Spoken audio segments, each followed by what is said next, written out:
Assalamualaikum warahmatullahi wabarakatuh. Kami dari kelompok 9 akan mempresentasikan produk kami, yakni Painsan, dengan judul Inovasi Produk Painsan, Dimsum Goreng Keju Lumer sebagai camilan kekinian. Boleh dilanjut?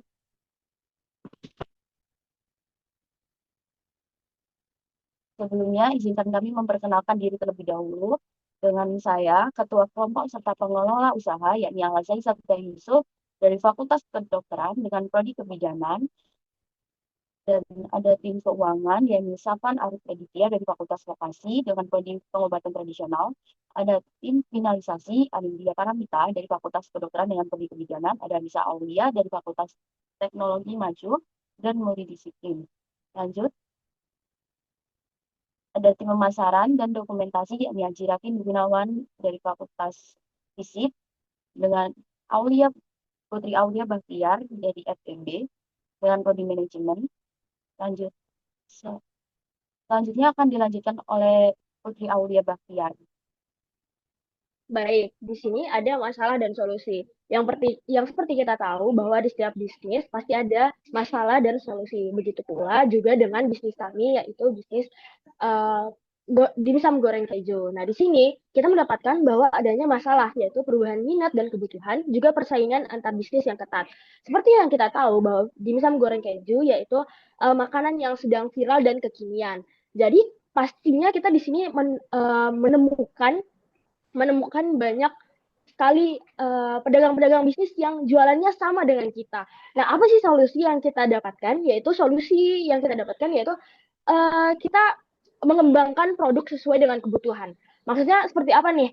Maksud saya di sini seperti pada minggu pertama yang kita tahu bahwa dimsum goreng keju ini menjual hanya dimsum goreng keju saja tanpa adanya saus. Lalu minggu kedepannya kita mulai merevisi nih, kira-kira apa yang kita butuhkan agar uh, kita mendapatkan banyak peminat. Jadi akhirnya di minggu kedua kita mulai untuk menambahkan persambelan seperti itu. Lalu kita juga menambahkan kualitas yang semakin baik. Seperti apa sih kualitas yang semakin baik? Seperti saat cara pembuatan dimsum goreng keju, kita coba untuk melakukannya dengan bersih sebersih mungkin. Oke, mungkin boleh dilanjut. Nah, selanjutnya ada pasar dan peluang. Pasar dan peluang apa sih yang kita dapatkan? Nah, seperti yang kita tahu bahwa Gen Z sekarang itu sangat-sangat yang kita bisa sebut dengan FOMO. Nah, kita manfaatkan nih kefomoan dari Gen Z untuk menjual dimsum goreng keju. Peluangnya yang sangat besar, seperti pasar-pasarnya ini banyak karena kebetulan kita menjualnya juga ini di sela-sela kegiatan kesibukan PDB. Jadi yang kita jual itu ke anak-anak mahasiswa seperti itu.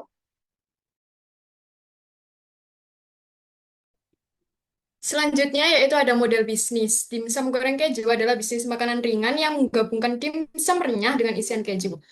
Dimsum ini menawarkan pengalaman rasa unik dan praktis untuk berbagai kalangan. Bisnis ini mengandalkan penjualan secara langsung dan melalui platform online. Dengan modal terjangkau dan potensi keuntungan yang menarik, strategi pemasaran yang efektif lewat media sosial dapat memperkuat brand dan memperluas pasar. Sementara pengelolaan bahan baku yang baik dan inovasi produk menjadi kunci keberhasilan usaha ini. Oke, next.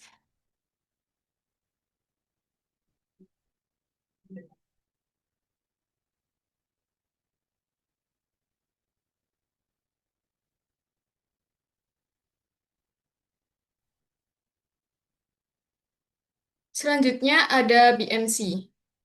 Yang pertama ada Key Partners, yaitu supplier bahan baku dan media sosial. Terus selanjutnya ada Key Activity. Yang pertama ada membuat adonan dimsum dan mengisi keju. Yang kedua ada pengemasan dan penggorengan produk. Yang ketiga ada promosi dan pemasaran produk. Dan yang terakhir ada pengelolaan pemesanan dan distribusi produk. Selanjutnya ada key research. Yang pertama adalah bahan baku berkualitas, tim produksi dan dapur yang bersih dan efisien, peralatan memasak, serta media sosial dan platform online untuk pemasaran. Selanjutnya ada value proposition. Ada dimsum goreng dengan isian keju yang gurih dan lezat. Ada pilihan cemilan yang praktis dan inovatif. Ada produk menggunakan bahan berkualitas seperti daging ayam dan keju quick melt. Terus ada yang terakhir yaitu bisa dinikmati kapan saja, cocok untuk ngemil maupun teman makan. Ada customer segment, yaitu pecinta kuliner yang menyukai dimsum goreng, kalangan anak muda dan dewasa, pelanggan yang suka makanan isi keju, dan pembeli online dan offline. Yaitu selanjutnya ada channel. Yang pertama ada pemesanan melalui platform online, pemesanan secara langsung di sekitar kampus B Universitas Airlangga, dan ada media sosial sebagai sarana promosi dan pemasaran. Yaitu selanjutnya ada customer relationship. Yang pertama ada layanan pelanggan yang ramah dan responsif. Interaksi di media sosial yang menarik pelanggan, feedback atau review untuk peningkatan produk, dan promo diskon. Selanjutnya ada cost structure. Yang pertama ada biaya bahan baku dan bahan pendukung, ada biaya operasional dapur dan tenaga kerja, ada biaya pemasaran dan promosi, serta biaya distribusi dan logistik. Yang terakhir ada revenue stream, yaitu yang pertama ada penjualan langsung dimsum goreng keju per porsi, dan penjualan paket hemat.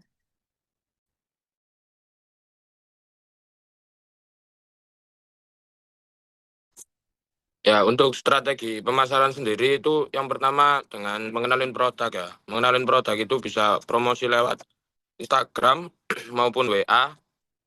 Terus kemudian kita menjual di spot yang ramai. Seperti kalau di kampus B sendiri itu di depan perpus ya. Itu soalnya ramai dan banyak orang yang lewat di situ. Terus kita juga promosi dengan bahasa gaul agar mudah untuk menarik perhatian para pelanggan. Terus kedua, yang terakhir kita memanfaatin circle dari anggota kelompok sendiri-sendiri ya buat promosiin teman terdekat. Jadi bisa menarik pelanggan banyak.